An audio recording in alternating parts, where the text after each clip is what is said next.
skal jeg lige vise noget om vores lille elskede skvalderkål. Hvordan man kan forfølge en skvalderkål hele vejen og virkelig få nok.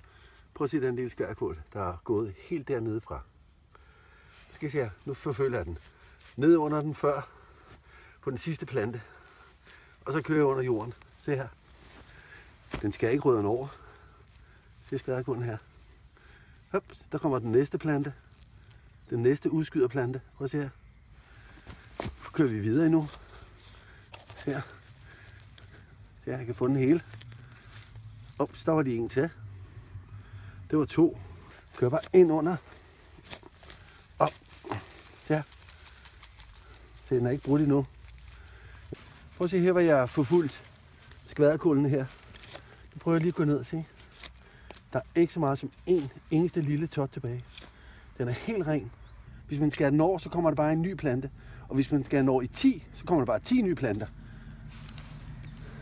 En hurtig tur med garnscepteret, og resultatet er, at alle skvalderkålene op i halve meters længder, 1 meters længder.